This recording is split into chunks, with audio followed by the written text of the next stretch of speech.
น้องเป็นนักเรียนจงได้ภาคเพียรไว้เฮียนอย่าเพียนหาใครตัวน้องยังต้องฝึกฝนสู้ทนต่อไปน้องจงใส่ใจเฮียนศึกษาอายเป็นนักห้องน้องเป็นแห่งใจขอน้องสามไว้จงได้สวยเสียเถิดนาหากแม้นวันใดคืนผมสู่ตรงกุลาจะห้องเพียงมาพร้อมให้น้องฟังตั้งใจเถิดน้องเนื้อทองสมเป็นเรียกดีคนเด่นชื่อเสียงก้องดัง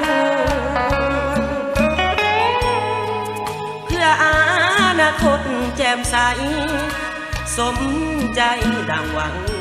ขอน้องจงฟังอาจารย์ศิษย์สอนอายเป็นนักห้องน้องจงช่วยเฮียนบ่ถึงเกษียณตั้งใจห้ำเฮียนจบก่อน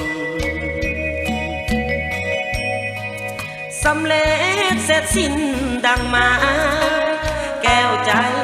ปวดมองอย่าลืมนักห้องเจ้าของเสียงเพล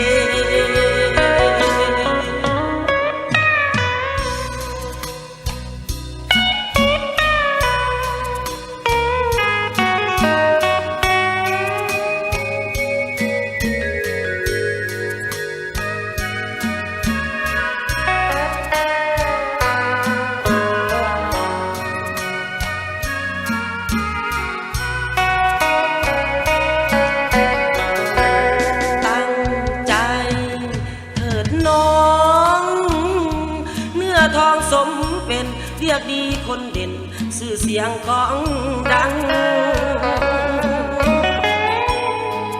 เพื่ออนาคตแจ่มใส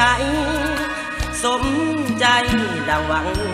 ขอน้องจงฟังอาจารย์ศิษย์สอนอายเป็นนักห้องน้องจงช่วยเฮียนบ่ถึงเกษียณตั้งใจห้ำเฮียนจบก่อนสำเร็จเสร็จสิ้นดังมาแก้วใจโปรดมองอย่าลืมนักห้องเจ้าของเสียง